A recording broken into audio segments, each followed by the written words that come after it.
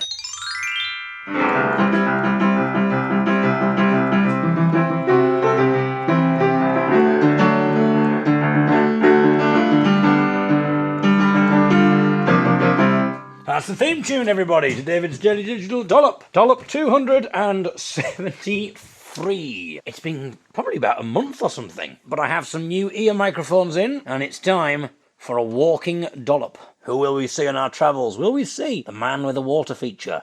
Will we see his next door neighbour who doesn't get on with the man with the water feature?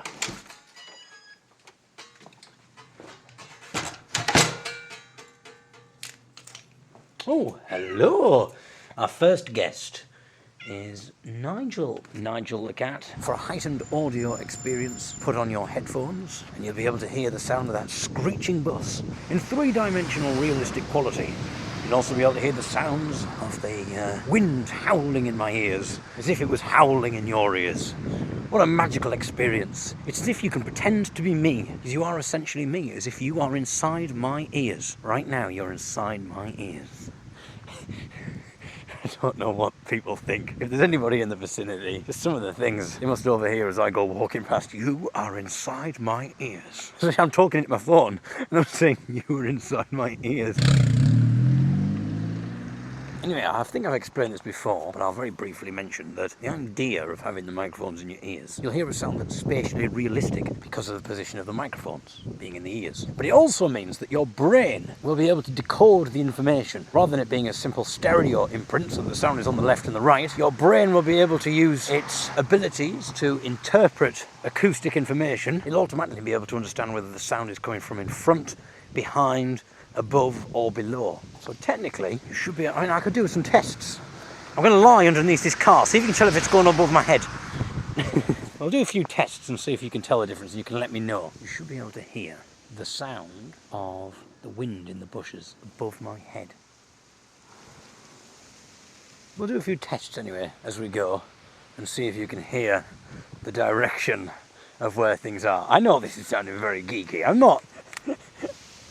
So now you should be able to hear above my head.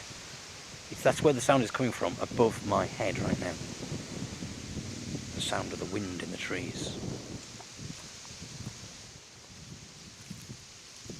Meanwhile, below my feet, you should be able to hear the sounds of my feet through the leaves.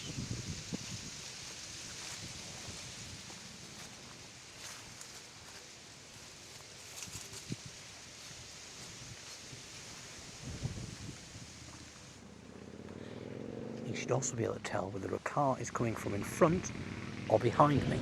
So like this, for instance. Let's play a guessing game. Which direction is the car coming from?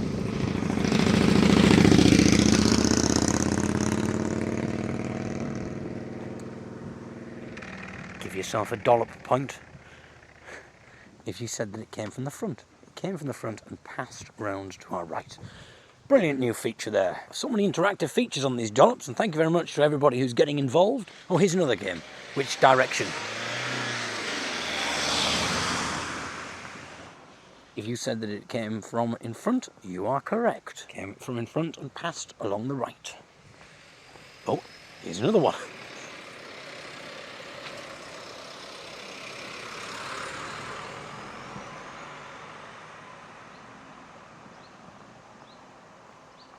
Now that was a good one, because that one came from the left, came from in front, from the left, passed me on the right, and then slowly went to behind me.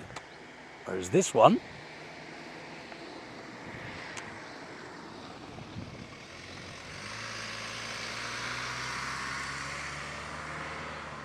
circled right round me there. So we're looking for suggestions of which dollop we're going to turn into a musical.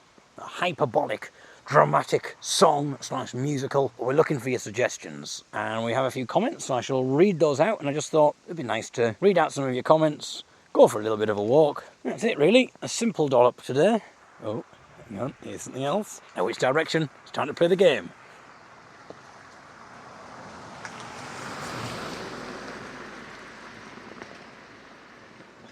Okay, give yourself a point if you guessed from behind me.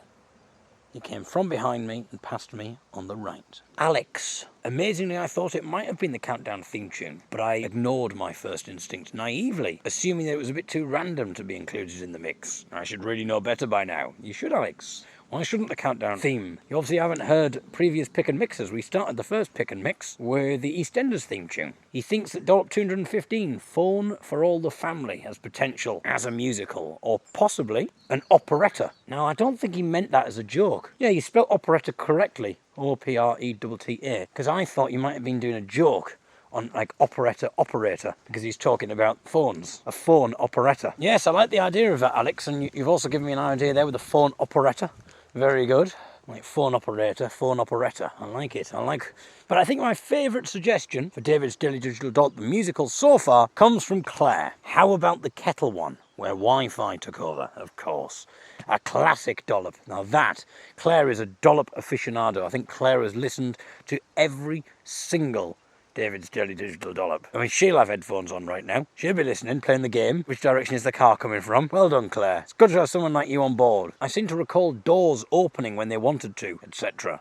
Which dollop number, please? That was dollop 15. I have looked in advance, by the way, so I am aware of which one it was. It was called Killer Kettles and Fatal Fax Machines. It was my dream that I had, which was caused by the fact that our kettle connects to the Wi-Fi in order so that you can boil the kettle by using an app. You can use your phone, so you can be sitting in the front room or upstairs and you can start the kettle boiling. However, it is a little bit scary because you have to remember to put water in it. Because if you don't remember to put water in it, it will still boil, only it will try and boil a dry kettle, which could be rather dangerous. And so I was suggesting that this is the problem nowadays.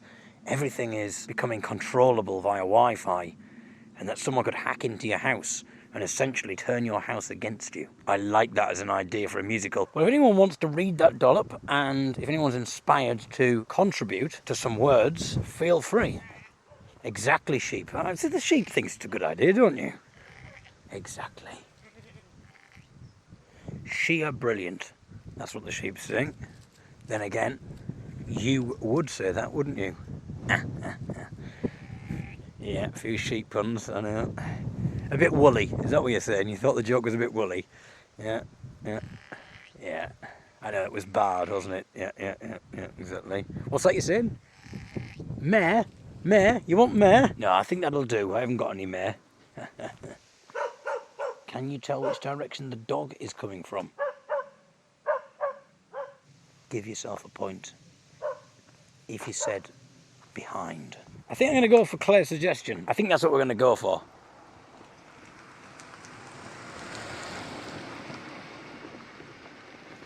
Give yourself a point if you guessed coming from behind. If someone's just tuned in now, maybe they started listening to the dollop, maybe heard the first 20 seconds and then the phone rang or something, or someone came to the door and they've only just returned to the dollop and opened the door just as I said, give yourself a point if you guessed coming from behind. I'm thinking, bloody hell, what's this interactive feature? Okay, final one.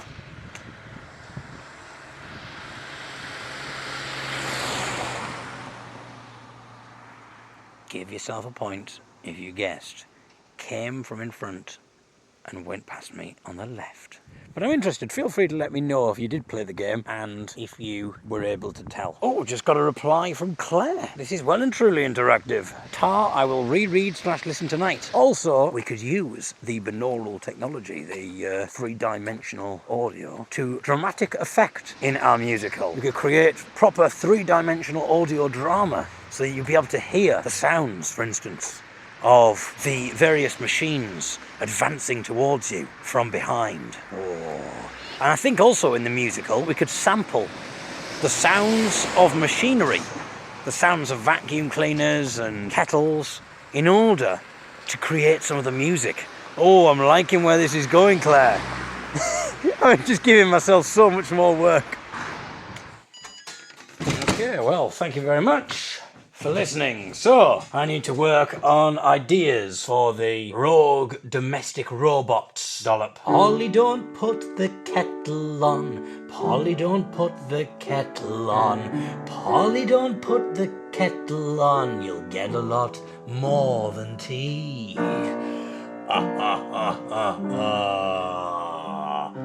Polly, don't put the kettle on. Polly, don't put the kettle on. Polly, don't put the kettle on, or you'll get tragedy.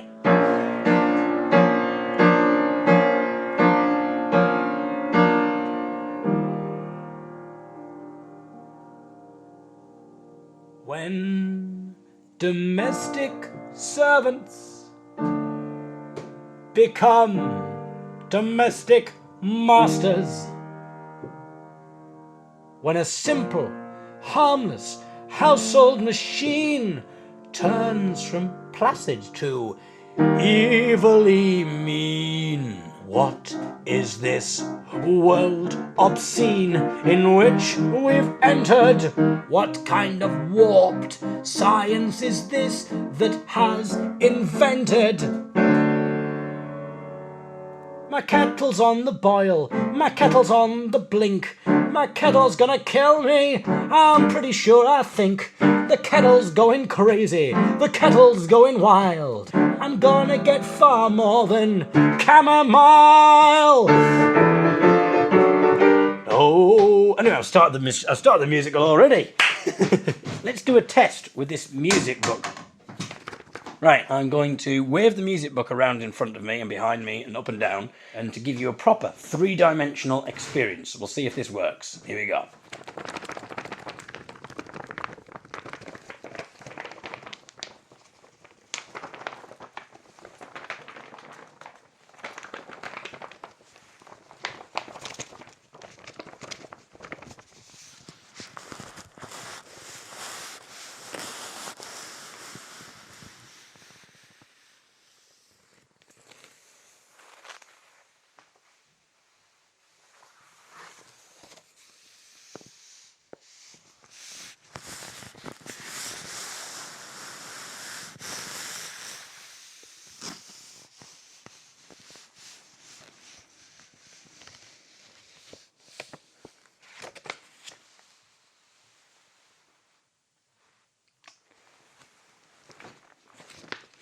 So I don't know if you could tell. Let me know if you can tell anyway, but I think we can incorporate 3 dimensions into our musical. But anyway, that's not what I should be playing right now. What I should be playing is I should be thanking you for listening, and then, of course, ending with the theme tune.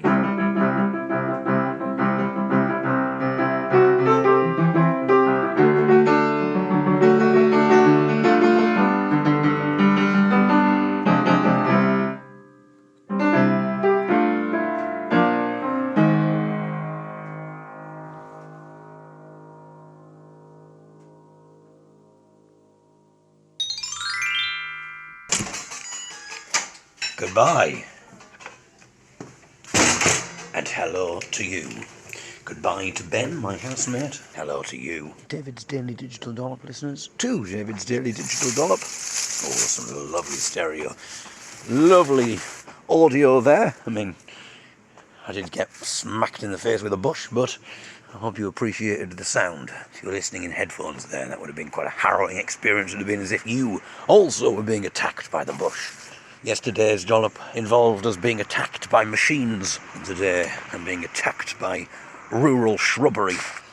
We're going on another dollop walk. Oh, that's lovely, listen to that.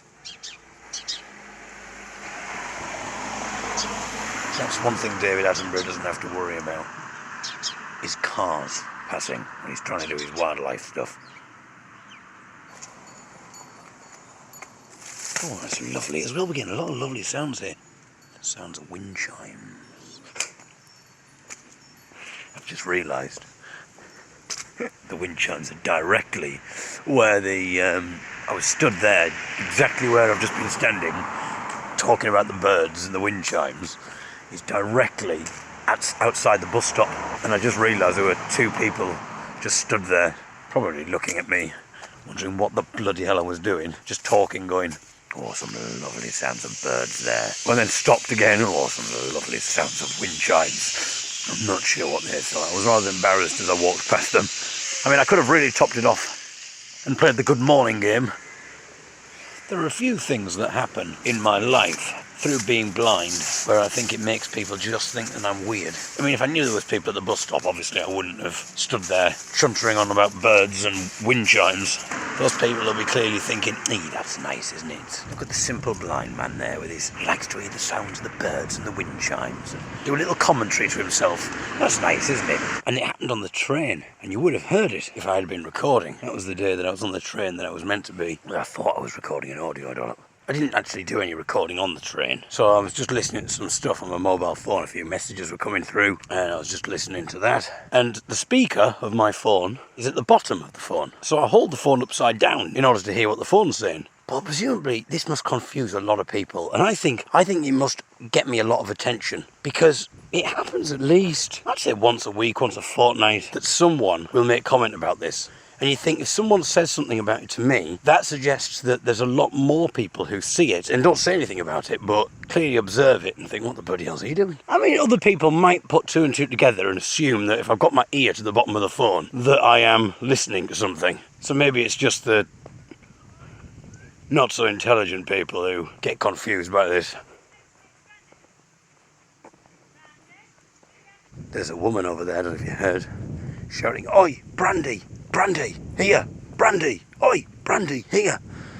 I assume that she's shouting to a dog who happens to be called Brandy. Either that, or she owns this piece of land, and maybe she has servants, and she just lounges around in the garden, calls to her minions to fetch her alcoholic beverages.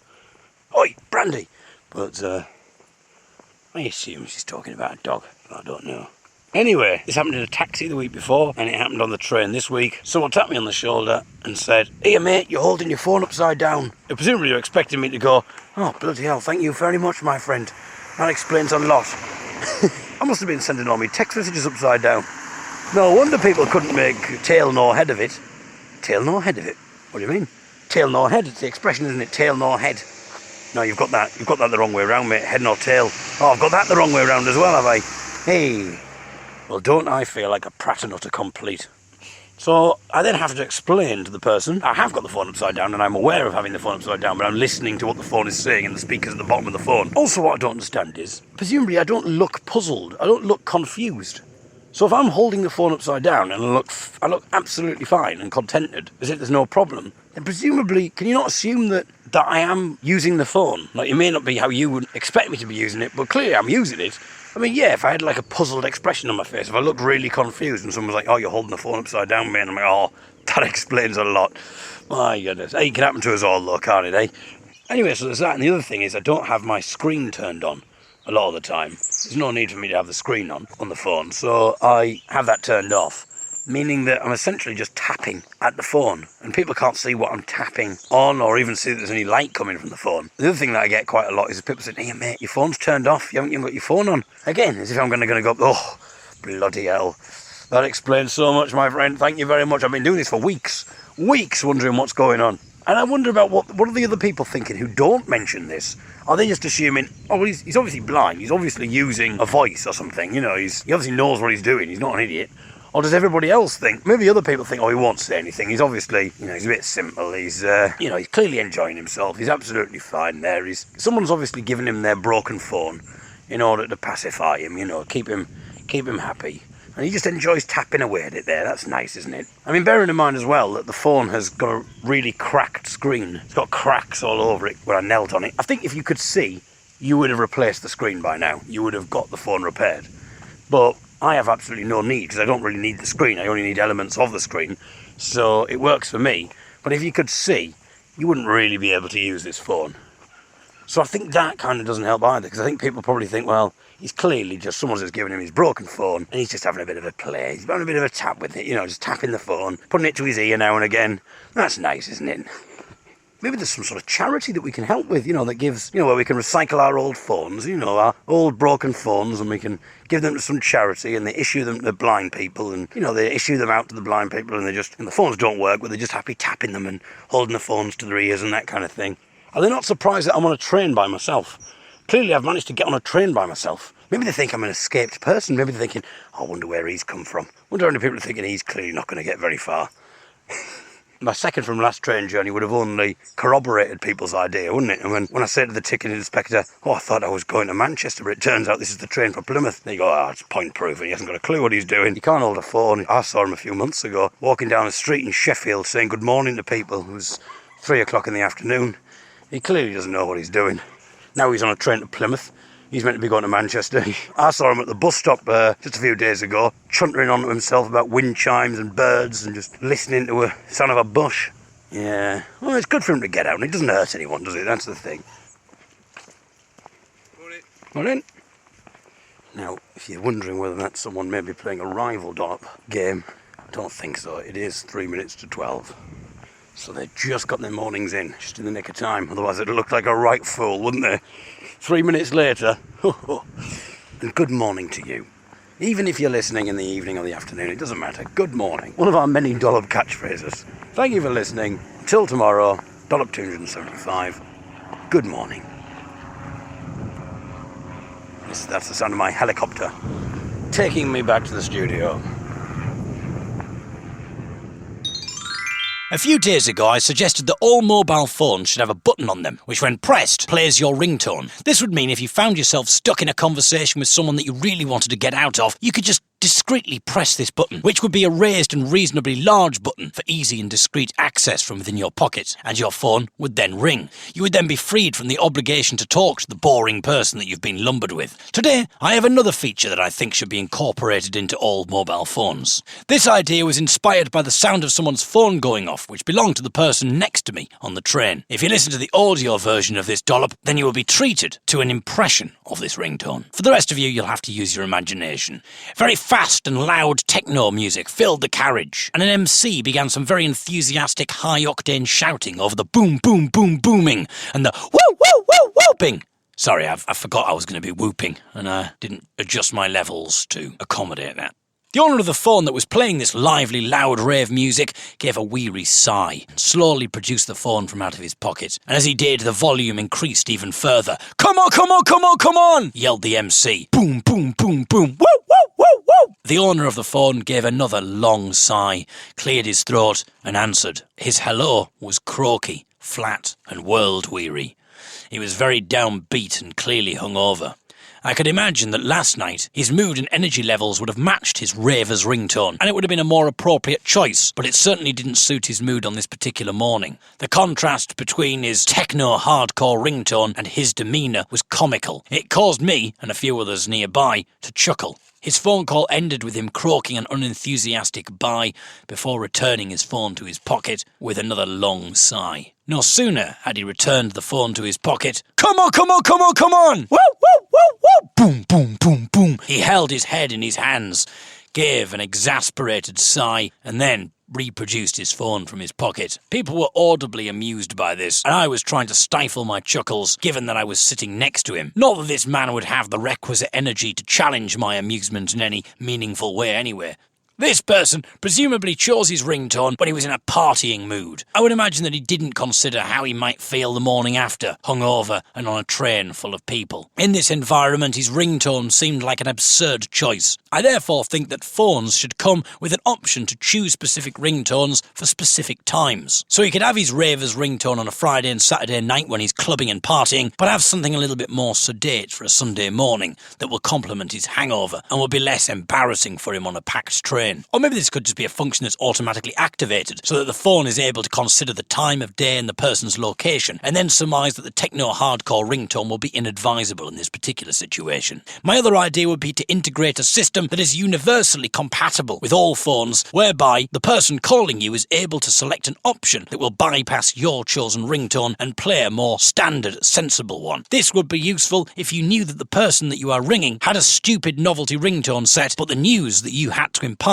was of a more sobering nature. Therefore, you could choose to bypass the novelty ringtone for something more pedestrian to suit your sobering news. For instance, hospitals and care homes could use this feature by default when calling someone to avoid a situation where the news of their mother's death is heralded by the Benny Hill theme, or We're Having a Gangbang by Black Lace. Or maybe a better feature would be just a system that whenever someone downloads an annoying novelty ringtone, they are instantly killed. Notice that I stipulated instantly. It wouldn't be a slow, painful death. I'm not a monster. I would, however, have a rule that the deceased person's novelty ringtone choice must be played during the funeral service. This would act as a deterrent for other people, warning them against downloading annoying novelty ringtones. People would soon start getting the message when their loved ones are being carried in on a coffin to the relentless blabberings of the crazy frog.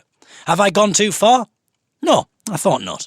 Novelty ringtones are really that annoying, and I doubt that any sane, rational person would have any problems with the combative measures that I'm suggesting here. Get in touch with me if you are an IT specialist who is interested in working with me on these exciting initiatives.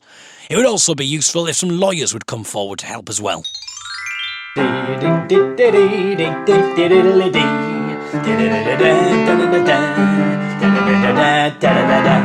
Catching on, that theme tune. David's Daily Digital Dollop 276. Thrill Me, Kill Me, which is the name of a song that I composed at the age of 13 or 14. I was just going through some things, thinking I must have some more old songs. And then this one presented itself on the computer. I can't actually find the original song, but I do have the lyrics for it. It's a song called Thrill Me, Kill Me, and I think it's quite interesting actually because it shows an insight into my idea of relationships and dating at the age of 13. I'm going to sing a line at a time, and then we'll analyse each line, and then I shall perform it in its entirety. So it gets off to a blistering start, I'm sure you'll agree here. When first we met, we had our separate lives. You had yours, and I had mine. Not sure I necessarily needed to point that out. I think it was pretty obvious. Before we met, we had our separate lives, which I think is pretty obvious. But just in case you still weren't sure, I thought that I would offer further clarification there. You had yours, and I had mine. Straight away, there's no complications there. You know, I'm not going for abstract lyrics here. I want to make sure you understand the story. And that's personally, and I think this is what I was doing at the age of 13, and I think I should be applauded for this. Unlike people like Bob Dylan, you know, he just comes out with absolute nonsense, doesn't he? You know, whereas me here, and I want to make sure that people understand what I'm saying. I want to make sure there's no ambiguity. So when first we met, we had our separate lives. You had yours and I had mine. But by the end of the day, within a few hours, these separate lives had changed. These separate lives were ours. It sort of doesn't really make any sense. Because what I think I'm trying to say is now we're together, our lives are intertwined. But it doesn't really do that, does it? If I said these separate lives are no longer separate, these separate lives are one now. We're one life. We're living one life. I'm not saying that. I'm saying these separate lives were ours. I'm not sure whether I really make a point. I would argue in the first 4 lines, I haven't really said anything. Basically, I've just said I've met someone, is what I've said in the first 4 lines. I've essentially rhymed hours with hours there. Granted, one is hours is in the time, H-O-U-R-S, and one is O-U-R-S, but still, I think rhyming hours with hours is a bit poor, really. And when we went to bed that night, it felt so right. You turned off the light, and then you kissed me goodnight. At the age of 13, that's presumably all I thought happened there. You know, it was quite innocent at that age. So basically, we've established in the first 8 lines of the song now that I've met someone, we've gone to bed, but all we've done is kiss. It's a lovely story so far, I'm sure you'll agree. But then it begins. Remember, the song is called Thrill Me, Kill Me. So at the moment, I'm pretty thrilled. But now, why is it called Thrill Me, Kill Me? Well, it's time to find out, my friends. So the next bit of the song goes, you woke me up. You said you wished I was dead. You punched me in the face. You kicked me in the head. You screamed that I was the devil. And then you woke. You said it was just a bad dream and laughed as if it was a joke. So my goodness, things are turning ugly in this relationship. So you can hear why it's called Thrill Me, Kill Me now. I was battered. I was bruised. I wasn't very amused. I think that's pretty obvious. I was battered, I was bruised, I wasn't very amused. Who the hell is this girl? Who are you? You want to thrill me? Then you want to kill me? You want to thrill me? Then kill me. From elation to rage until we reach the next stage. So you'll be pleased to hear that there is more. There's the next stage. What will the next stage be? I haven't decided to leave this person yet. You know, I've been kicked in the head, I've been punched in the face, she's called me the devil, but I'm still sticking with her. So let's find out what happens next. We went to the party. You were looking great. I showed you off to every single mate. The party was good and we went home late. This had been our first date. So I'm not really sure how that works. How can that have been our first date? Presumably, I've already been to bed with this woman. I've already been to bed with this woman who's been beaten black and blue. But that doesn't count. That wasn't a date, apparently. We were hungry, so we went to the shop. You got beef, and I got pork.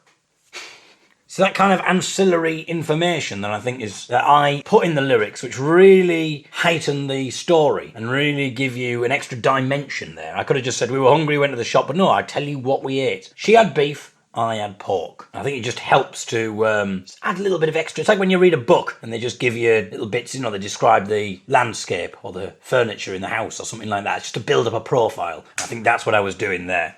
Very successfully. Because I'm not one to just waste lines. You know, as we discovered in the first 8 lines, every word mattered. It's a character profiling thing. The fact that she had beef and I had pork. You took your knife you used to cut your meat and in your drunken state thrust it close to me. So she's gone again. You know, the first verse, same formula. Third verse, just as the first verse, I'm completely thrilled by this woman. Second verse, my God. I mean, I'm a bit confused by this scenario that I'm painting, though, because I make her sound like a psycho, really, don't I? It sounds quite dramatic, you know, she's cutting her meat, and then all of a sudden she thrusts this meat cleaver in front of me. It's quite harrowing, until you consider that we've just been to a party. I went to a party, we stayed out late, so we know that it's late now. It's probably like 3 o'clock in the morning or something like that. Presumably we've gone for a takeaway. She took her knife that she uses to cut her meat and in a drunken state thrust it close to me. It was probably just a plastic knife. You know, we're at a takeaway, they're not going to give you a massively sharp knife. It was probably just like a feeble plastic knife. So it doesn't really seem that scary, really, but it's the intention behind it. So which kind of makes the next line a bit pointless, because I say, luckily I moved. It's like, well, if you hadn't moved, I don't think it would have really done me much damage, to be honest. But luckily I moved, and I wasn't very amused. See, again, I'm using that line, I wasn't very amused. I assume it was just a plastic knife. But the way I'm building this up, that bit, thrust it close to me, you know, makes it sound like maybe she's got some sort of meat cleaver. So I'm not sure exactly here. I can't remember. I was 13 when I wrote this. But luckily I moved, but I wasn't very amused. That's kind of the line that I seem to take all the time, isn't it, really? You know, when she punches me in the face, kicks me in the head, thrusts a meat cleaver in my face, and I just say, I wasn't very amused. But still, I stick with this woman. The chorus, it goes, you want to thrill me, then you want to kill me. You want to thrill me and kill me from elation to rage. And then we reach the next stage. Well, why am we reaching the next stage? Like, clearly, she's mad. She's a psychopath. Why am I sticking with this woman? We went for a picnic on a farm. You were beautiful and full of charm. I asked you to marry me. My goodness. Although there was a caveat. I wasn't going to let her anywhere near cutting the cake. I asked her to marry me, and she said, oh yeah. So that's beautiful, isn't it? All this stuff's happened, but I've forgiven her her ways. She's put on the charm. She's beautiful. She's charming. I've asked her to marry me. She said, oh yeah. What could possibly go wrong now? But then you tried to run me down with a combine harvester. So, you know, I've just asked her to marry me. We're getting on really well. I've just asked her to marry me. She says, oh yeah. She's really happy. And then for some strange reason she goes crazy and tries to mow me down with a combine harvester. Luckily, I jumped out of the way and disguised myself as a bale of hay. I'm not sure how I managed to do that. I don't know how you disguise yourself as a bale of hay. I jumped out of the way and disguised myself as a bale of hay. I'm not even sure whether disguising yourself as a bale of hay is really a very clever thing to do if you're trying to get out of the way of a combine harvester. Because a combine harvester surely ploughs through hay. So the last thing you want to do is take cover in hay. I mean, she's just going to plough through the hay and therefore plough straight through me. I think it would have been better if I just ran away. I mean, combine harvester can't go that fast. So the fact that she's got a combine harvester, I mean, goodness knows how she tried to run me down with the combine harvester. We were on a farm, that's how the combine harvester's there. But how did she manage to take ownership of the combine harvester, get into the combine harvester, switch the combine harvester on, and then start trying to run me down with it? There's a lot that isn't said there. For someone who spent the first 8 lines essentially saying the same thing over and over again, you'd have thought I've got a bit of real estate there. You'd have thought that I could have used more lines to have kind of clarified. I mean, bearing in mind as well that the format so far has been 4 lines for the thrill me bit, 4 lines for the kill me bit. Now, arguably, we get to the most interesting verse of them all, and I try and combine the thrill me, kill me idea into 4 lines. I think we could have spent at least 4 lines on this combine harvester story. Where did she suddenly saw this combine harvester, managed to get in the combine harvester, managed to use the combine harvester, know how to switch it on. Where the hell did she get the key from? She started the combine harvester up, and now she's trying to run me down. Rather than me just running away from the combine harvester, which can't really go that fast, it's a combine harvester, rather than running away from it to safety, I decide to disguise myself in the barn as a bale of hay, which I don't think is particularly effective. I'm just lying there, presumably now, curled up in a bale of hay. I mean, she's probably going to find me and then plough right through me. And I tell you, if that happens, I wouldn't be very amused. I don't mind telling you. That's the song, and then basically, who are you? You want to thrill me, then you want to kill me. And then it says, from elation to rage, until we reach the next stage. It doesn't have a next stage, but that's the chorus. Maybe I should have said we've reached the last stage, but I didn't. I've left room for a sequel there, really. Which I never wrote a sequel. I mean, I was 13 when I wrote this. 17 years have passed. No sequel has been written. So I thought we would end today's dollop with a rendition. Rendition is probably quite a good word for it. It's going to be more like an interrogative torture, I think, than a musical performance, but this is me singing my song from the age of 13, Thrill Me, Kill Me. 1, 2, 3, 4.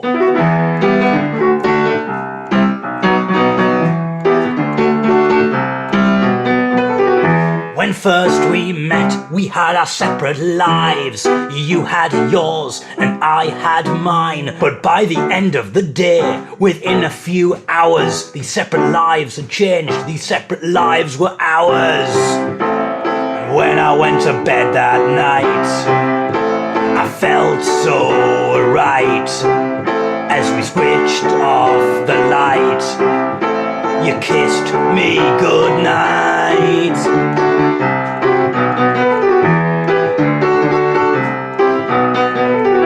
You woke me up, you said you wished I was dead. You kicked me in the face, you punched me in the head. You screamed I was the devil, and then you woke. You said it was a bad dream and laughed as if it was a joke. I was battered, I was bruised, and I wasn't very amused. Who the hell is this girl? Who are you? You wanna thrill me, then you wanna kill me. You wanna thrill me, then kill me. From elation to rage until we reach the next stage.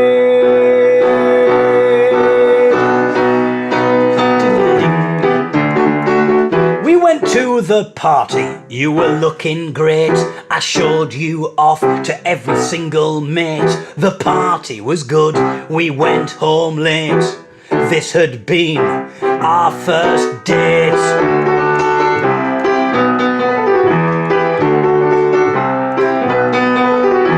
We were hungry, so we went to the shop.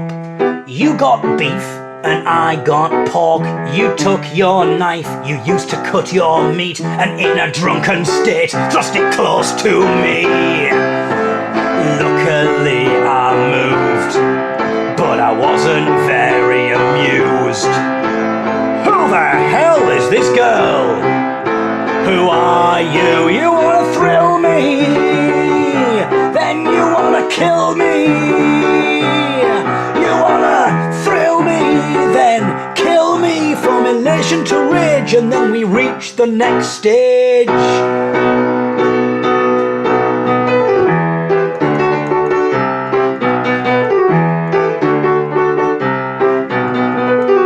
We went for a picnic, we went to a farm. You were beautiful and full of charm. I asked you to marry me, you said, oh yeah, and then you tried to mow me down with the combine harvester. Luckily I jumped out of the way and disguised myself as a bale of hay. Who the hell is this girl? Who are you? You wanna kill me? Then you wanna thrill me? You wanna thrill me then? Kill me from elation to rage, and then we reach the next stage.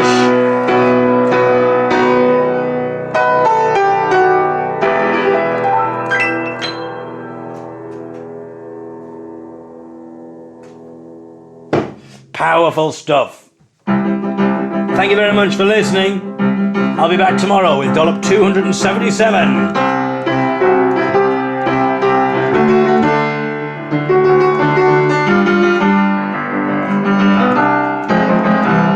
It's good to see that I haven't lost the talent. I'm still writing quality. That piece of original music there, which is the David's Digital Dollop theme tune, arguably just as good as my finest work at the age of 13.